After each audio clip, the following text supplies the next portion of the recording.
اعوذ باللہ من الشیطان الرجیم، بسم اللہ الرحمن الرحیم۔ میں ہوں آپ کی بہن بنت ہوا۔ روزانہ کی طرح میں آپ کے لیے حدیث مبارک کا مفہوم، آیات کا ترجمہ اور تشریح اور تفسیر، اس کے ساتھ ہی نبی پاک کے ارشادات، اللہ تعالیٰ کا فرمان، مسنون دعائیں، مجرب وظیفے لے کر آتی ہوں۔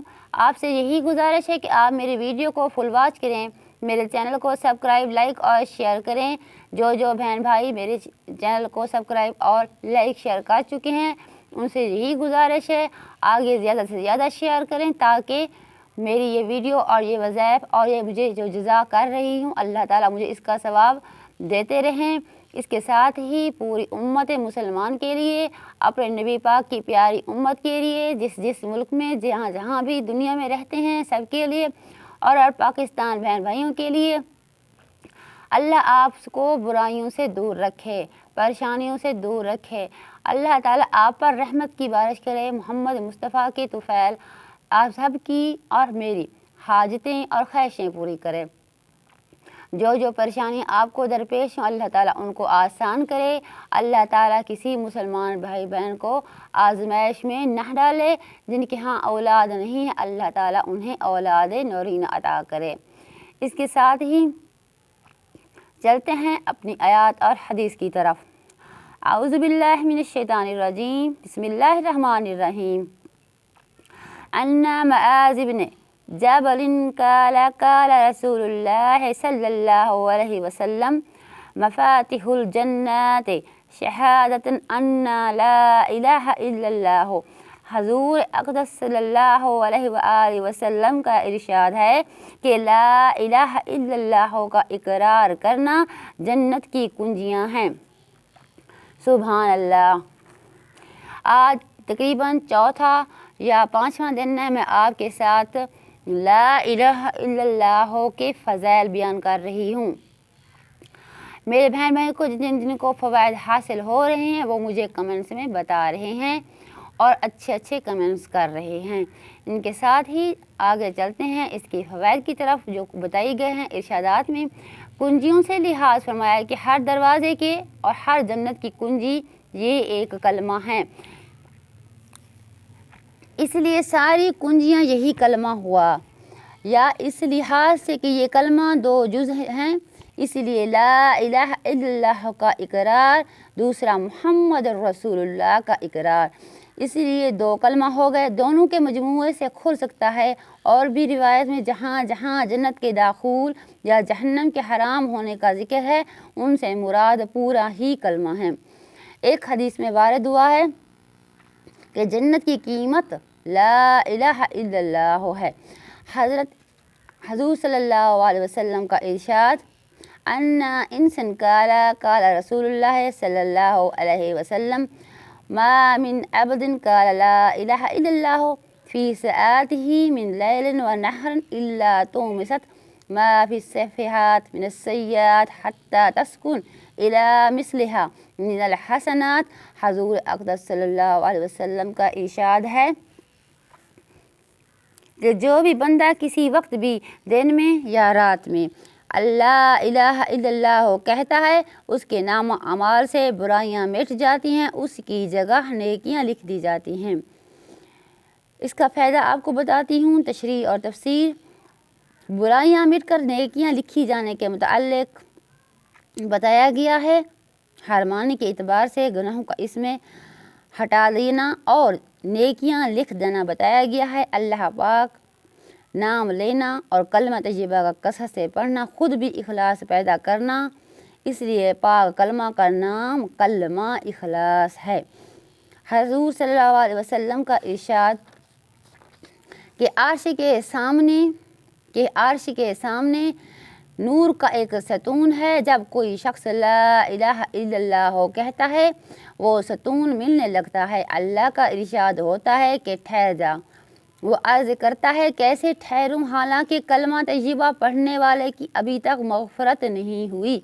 ارشاد ہوتا ہے اچھا میں نے اس کی مغفرت کر دی، تو وہ ستون ٹھہر جاتا ہے۔ سبحان اللہ۔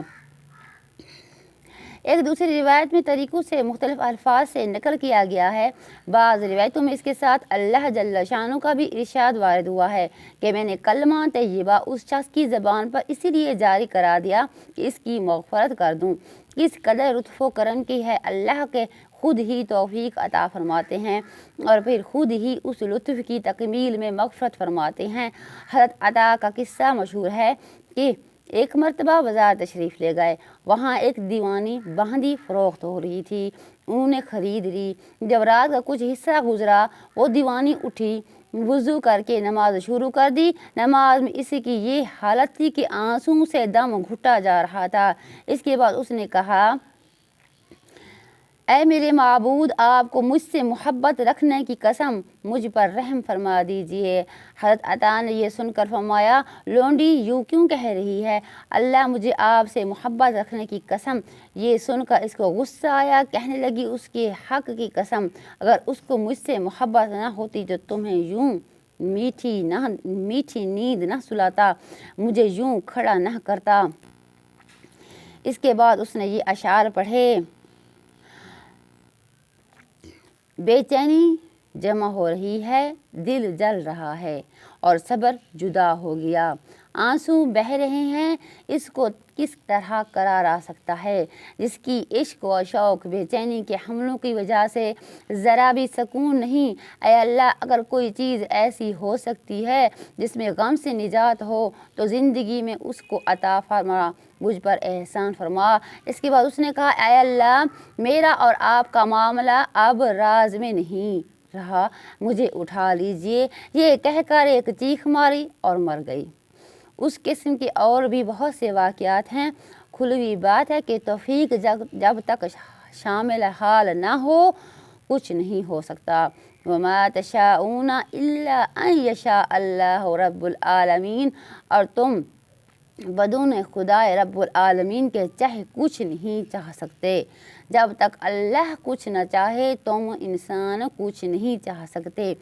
حضور اقدس صلی اللہ علیہ وسلم کا ارشاد ہے کہ لا الہ الا اللہ والوں پر قبروں میں وحشت نہ ہوگی، نہ میدان میں اس وقت، حشر میں اس وقت گویا منظر میرے سامنے ہے جب وہ اپنے سروں سے مٹی جھاڑتے ہوئے قبروں سے اٹھیں گے، کہیں گے کہ تمام تعریفیں اس اللہ کے لیے ہیں جس سے ہمیشہ کے لیے رنج و غم دور کر دیا گیا۔ اس کی حدیث یہی ہے، جو بندہ زبان پر یہی جاری کر کے اٹھے، لا الہ الا اللہ، اللہ تعالیٰ ہمیں قیامت کے دن لا الہ الا اللہ کہنے والوں میں شامل کرے۔ سبحان اللہ، الحمدللہ۔ حضرت ابن عباس فرماتے ہیں کہ ایک مرتبہ حضرت جبریل علیہ السلام حضور اقدس صلی اللہ علیہ وسلم کے پاس تشریف رہے۔ آپ صلی اللہ علیہ وسلم بہت ہی غمگین تھے۔ حضرت جبریل نے عرض کی، اللہ جل شانہ نے آپ پر سلام بھیجا۔ اس کے ساتھ ہی حضرت جبریل علیہ السلام ہر وقت اللہ تعالیٰ کا اپنے پیارے نبی کے لیے سلام لے کر آتے تھے، یہ ان کا معمول تھا۔ اللہ تعالیٰ ہمیں اپنے پاک نبی کا امتی، سچا اور پکا امتی بنائے۔ سبحان اللہ، ماشاء اللہ۔ اس کے ساتھ ہی آپ نے بھی میرے لیے دعا کرنی ہے، اللہ مجھے بھی جو میں نے راستہ چن لیا ہے پرہیزگاری کا، تقوی کا، اللہ مجھے اس پر چلنے کی توفیق عطا فرمائے۔ گناہوں پر عذاب ہونا، اگر دائمی عذاب مراد تو اس کا اشکال نہیں، لیکن خوش قسمتی اس لیے ایسے اخلاص سے ہے کہ جملہ وار رکھنے والا ہو، باوجود گناہ اس کو بالکل عذاب نہ کیا جائے۔ اللہ تعالیٰ مہربان ہے میرے پیارے بہن بھائیوں، وہ رحمان رحیم ہے۔ اپنے نبی کی امت کو اس طرح کہنا ہے کہ وہ اپنے حقوق اللہ تو معاف کر دیتے ہیں لیکن حقوق العباد معاف نہیں کرتے، یہ آپ سب بہن بھائیوں کو پتہ ہوگا۔ اللہ تعالیٰ چھوٹے چھوٹے عذر دیکھتا ہے تاکہ انسان کرے اور اسے میں بخش دوں۔ چھوٹے چھوٹے، مثال کے طور پر آپ نے ایک چڑیا کو ایک دانہ ڈالا اس کا ثواب لکھ دیا جاتا ہے، سبحان اللہ کا ثواب لکھ دیا جاتا ہے، لا الہ الا اللہ کا ثواب لکھ دیا جاتا ہے، الحمدللہ کا ثواب لکھ دیا جاتا ہے، سچ بولنے کا ثواب لکھ دیا جاتا ہے۔ کیا کیا بتائیں اللہ تعالیٰ کی شان۔ اللہ تعالیٰ وہ رحمان ہے، اس لیے تو ہر انسان کو یہ سوچنا چاہیے، فَبِأَيِّ آلَاءِ رَبِّكُمَا تُكَذِّبَانِ، تم میری کس کس نعمت کو جھٹلاؤ گے، پھل سے لے کر سبزیوں تک، کھانے سے لے کر جس طرح کہہ رہے ہیں کہ ہر قسم کی روٹی مہیا ہے ہمیں، سبحان اللہ۔ وہ وقت بھی سوچیں جب پتھر پیٹ پر باندھ کر بھوکے سوتے تھے ہمارے صحابہ، اور اللہ تعالیٰ اگر انہیں کھانا نہ دینا چاہتے تو کیوں نہ دیتے۔ اسی لیے سوچ لیں حضرت حسین علیہ السلام کربلا میں چھوٹے چھوٹے بچوں کے ساتھ پیاسے شہید ہو گئے، اگر اللہ تعالیٰ انہیں پانی پلانا چاہتے تو کیوں نہیں پلا سکتے تھے، پر وہ آزمائشیں تھیں اپنے پیاروں پر، اپنے پیارے صحابہ پر، پیارے نبیوں پر اور پیارے انسانوں پر، جو اس وقت آزمائشیں تھیں۔ اللہ تعالیٰ ہمیں ہر آزمائش سے محفوظ رکھے، ہمیں اپنے بچوں کی کوئی تکلیف نہ ہو۔ اس کے ساتھ ہی بچوں کی جو تکلیف ہوتی ہے وہ دل پر لگتی ہے، انسان اپنی تکلیف تو برداشت کر لیتا ہے مگر بچوں کی تکلیف برداشت نہیں کرتا۔